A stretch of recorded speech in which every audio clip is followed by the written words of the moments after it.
Hey guys, welcome back to the channel. We're here again with my dad, Bill. Welcome back to the channel. Thank you. Last time you were on the channel, we fit you for new irons for the first time in 18 years. You went from Ping G5s to now you're playing the TaylorMade QI high loft irons. Yep. You've played how many rounds do you think so far with these irons? Maybe six rounds. Do you notice improvements so far? I really love the feel of these. In my hand, they feel like a fantastic weight and speed when I'm hitting. I think in the last video you said they feel like Harry Potter's wand. Do you remember saying that? Never.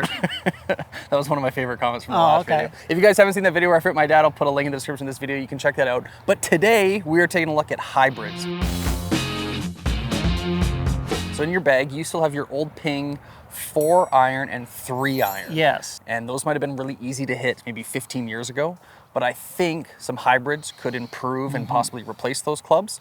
So I'll let you hit hybrids for the first time. But since you have these new irons, why don't we just update the audience on how far you're hitting them? So I have a full swing launch monitor, Pro V1 balls. We were outside. It's a perfect day at Country Hills Golf Club in Calgary, Alberta. So why don't we just hit your irons really quick so we can tell the audience how far you're hitting them, and then we'll test out some hybrids. Yeah, I'd love to know how far I'm hitting these things. Okay.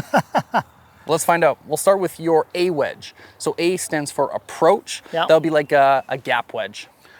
Right. As far as I know, you have no idea how far you hit all your clubs. It's guess. It's a guess. How far would you guess you hit this club? This one here, maybe 50 yards. Okay. Maybe. Let's give it a try. So I'll tell you the real live numbers after you hit it. That's a good one. So that one there carried 60 yards. Oh, A little skinny. yeah. Give you another good one. That's 100. That go 100? 98. Yeah. There you go. That's a really good one. That one carried 77. Wow. So you hit that one really good. Must be all this adrenaline. That feels normal. Yeah, another good one. That one went 89 yards. Yeah, and I guess what I'm thinking is, as I'm getting closer to the green, now I'm thinking, oh, I need to hit this 80%, Right. 50%. Yeah, okay. So if I was 50 yards, that's like hitting this 65%. Oh, that was terrible. That was 6%. That's probably right there. Not the line I'd want. There we go. Another good one. That was nice and crisp. 63 yards. So I'd say your full swing with that's in the 75 yard range, which is like 15 yards further than you originally thought. Yeah. Let's try your pitching wedges. And so one thing I was wondering is, you see all these commercials for different makes of balls. Yeah. We're hitting Titleist Pro V1s, and I've always felt I hit those better than any other type. Would that be true? Definitely. So with golf balls, like golf clubs, there's a range. So your cheaper balls would be like a harder, maybe a 2-piece ball. So golf balls have multi-layer construction. As you get into a Pro V1, it'd be a 3-piece. Some balls are even 4-piece. And again, with high-end balls, there's different characteristics. There's the high ball flight, mid-low flight, low ball flight. So I would say that a good golf ball could vary up to 10, 15, maybe even 20 yards. Even with a short iron like this? Definitely. Like I find if I play, say like a Pro V1X left dash, I'll hit a wedge and it will go 5, 10 yards further. I'm expecting it to go less. So I find with golf balls especially, you want to try to stay consistent. I find you'll know all of your numbers are the same if you play, for the most part, kind of the same ball. Yeah. But I know that they're expensive. Like golf balls are not cheap, right? So Yeah. you drop, $70 Canadian on a dozen balls, not everyone can do Yeah. that. So I think find a ball in your price range, and if you like the characteristics, I would just stay with that ball for as long as you can. But for fittings, we like to use Pro V1s, Pro V1X. We always use a high-end ball. Okay. Okay, so now we're at a pitching wedge. Pitching wedge, yeah. And I would say my pitching wedge is 90. Oh, then too fast. Too fast. Oh, fuck. That was god-awful. That's why golf should be best 2 out of 3. Well, here, let me help you. So you're hitting out of your divot, which is all sand. So every time you hit, try to find a new piece of grass so you're not chunking it. Okay. Look at that. That felt very straight. 91 on the dot. 91, Let's yeah. go up to your 9 iron. So now 110, 120. A little skinny. Do that every once in a while. One thing I have to trust is the club's going to do the work. There we go. There you go. Really good one. So that good 9-iron was 106. So there's 16-yard variance. That's pretty good variance between pitch and 9. Another good one too. 106 again. Pretty consistent. Let's try that 8-iron. I hope we're writing these numbers down. They're all saved in my phone here. That one went 105. Did you hit that one clean or? Yeah, it felt really good. Felt okay? That was really good. You get a lot more run on these. Yeah, 112 and then roll out to 120, 119. Yeah.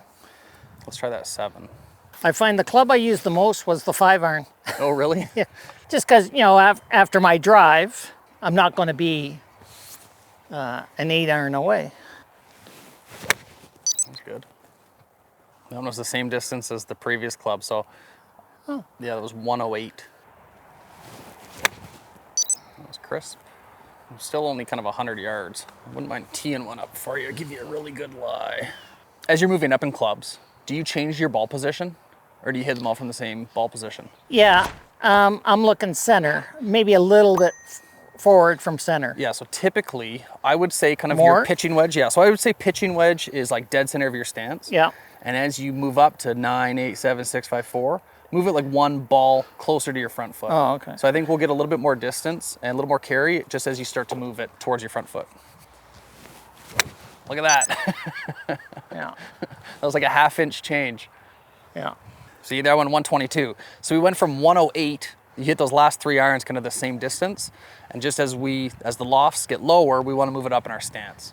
Yeah, I don't normally think of that when I'm hitting. Oh yeah, there you go.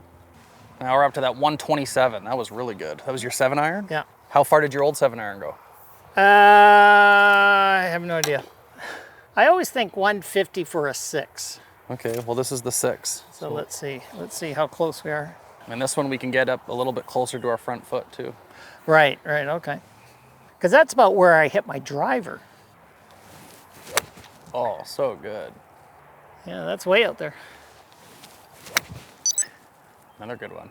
So that was 140, 142. What I find interesting with this 6-iron went so high and sits so soft, there was only 2 yards in variance. Where your old pings, remember they were really low? Yeah. So it would carry 140 and roll to 150. But if you're hitting this into a greens, you don't necessarily want the ball to roll an extra 10 yards. Right. You want it to sit. So the fact that you can now carry it and have it sit 140, I think will be pretty beneficial to your game.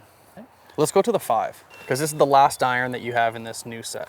Switching from the pings to the TaylorMades, is there like one major difference that you find between the two? Visually, they're very different. The pings had the carved out back, Yeah.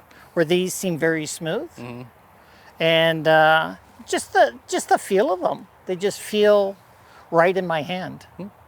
Those feel heavier, I believe. Okay. Oh, so those were, remember we had steel shafts? Remember we changed the shafts? Right. So these had old steel shafts, which would be heavier, stiffer, and then these being Yeah. graphite are lighter and a little whippier. Yeah, that's right. Yeah. Okay. Oh, nice. There's no way you hit your old 5-iron that high. No, I'm running out of fairway. 144, 147. So now we're back into that 150 range. So now you know on the course that your 5-iron is going to carry in that 150 range. Right. Okay. Okay, now this is the real test. So I'm going to take your 5-iron back. I want to get numbers off your 4-iron, and then I'm going to give you that new 4 hybrid to try out so we can see Boy, the difference between the two. It feels so different. So you've obviously kept this 4 and 3 iron in your bag for a reason. Well, because the new irons only go to a 5. Right. So, I mean, there's a big chunk, a distance between a 5 and then that 3 wood. Totally. And I kind of left you hanging, and I kind of did it intentionally because I wanted you to try hybrids. Right. So in our first session, we kind of just ran out of time. Let's see what you hit your 4 iron, and then we'll see the difference in the 4 hybrid. Yeah, this club just feels so much heavier. You say that's as good as you can hit it? Oh yeah, yeah, I hit that solid. So I went 136 and that rolled out. So this is the big roll we were talking about from your old iron set, right? Right. Carried 136, rolled to 157, so almost 160. Let's put a hybrid in your hand and let's see how far that goes. So here is a 4 hybrid, 21 degrees. This company is called 11 Golf. 11 Golf makes hybrids kind of geared towards seniors. So this is still a graphite shaft. It's a senior flex, but you'll notice the head looks kind of like a half of a 3 wood. When you look down at it, I want you to treat it like an iron. So I want you to try to hit it as you would your 4-iron, and we'll kind of just see what we can get out of it. Okay. That was nice. Let's try a couple more. I find with a club like this, I try and not do as much of a backswing. Okay. Why do you do that?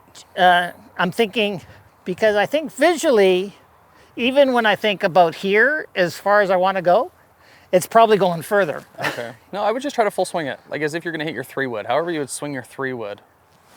A little low on the face. Yeah. These ones I would say just get it a little bit further up in your stance. Further up more? Yeah. Okay. Look at that. So good. Like, what a difference. What a difference. Yeah, I hope you got that on film. Like, that sounds like you can't do better than that. I almost killed Felix. Yeah. That was nice. Yeah, that felt So what are your impressions on your first time hitting a hybrid? just like the irons. I really like the feel of these. Yeah. Start with that. I like the look. And I find when I hit it right, it does have the same sort of crisp sound that the irons are giving me. Right. There Really you go. good one. Yeah, you find with hybrids and similar to like woods, the lower we get in loft, the harder the clubs are to hit. So a driver, think of all the guys that you play with and the drivers all over the place. It's because it's the lowest loft. So the margin of error is much smaller than say a pitching wedge, gap wedge kind of thing. What I'm noticing, and he's maxing out. So like I was hoping that the 4 would go 10 yards further than his 5-iron, and it's just not working out that way. Because you don't want to have 3 clubs in your bag that go the exact same distance. Yeah. You know what I mean? Hit your 3-wood, just because I want to see this. Now this is sort of my 200 club. That's way up there. That was big. Yeah, so your 3-wood's going like 185, rolling to 190. Really good. Well, that's not coming out of your bag anytime soon. Maybe down the road we'll have to do a 3-wood fitting and then just find out if new tech is outperforming this tech, but you hit that really good. Yeah, it's the club that's lower than this. Yeah, we need something is the magic just below club. that. So let me see you hit your 5-iron again, just so I can be certain how far this is carrying, and then we'll go back to that hybrid. Okay. That was really good. So that one's carrying 150. Let's go back to the 4. That's as clean as I can hit it. It's in the same kind of yardage. So you seem to be carrying both of them about 150. The only difference is the rollout. The 4 is going lower, so it's rolling out more, where the 5 isn't rolling out as much. Right. Am I super happy with both of these going in your bag? Not necessarily. I think there's room for improvement on that gap, but I wanted you to at least hit a hybrid, seeing that you haven't before. Right. This was your first time hitting hybrids. What were your first thoughts? You feel like you have way more forgiveness with a hybrid compared to the iron. So I feel like I should be hitting this cleaner compared to the iron. I found in the distance wise, there wasn't a huge distant variance between your 5-iron, 5 hybrid, 4-iron, and 4 hybrid. I was expecting them to go like 10 yards further, and we just didn't get that in today's session. I think what we can do is, why don't we do a full hybrid fitting? We can test all the brands that we have available. We'll still include 11s. We'll see how those stack up to the other ones. But I really think we can find you a good gapping club between your 3-wood and then your 4-iron or whatever you have in the bag right now. Right. We also still have to look at your driver, because even though you love hitting that driver, I think we can find improvements on your driver. Because that's, I don't know how old that would be too. Ping G15's probably 15 years old, at least. At least. So I think much like your irons, we can find some improved tech. I think once we get back into the simulator in a controlled environment, there's no wind, the mat is the same, we're not on kind of crappy driving range grass here. I think we'll find improvements even in these 11s, but I wanted to at least get them in your hands and just kind of see what you thought. First impressions of hybrids. No, that sounds good. Okay guys, thanks again for checking out this video. Thanks again for my dad, Bill, for coming out, and we'll see you guys in the next video when we'll fit them for some hybrids. We'll see you guys later.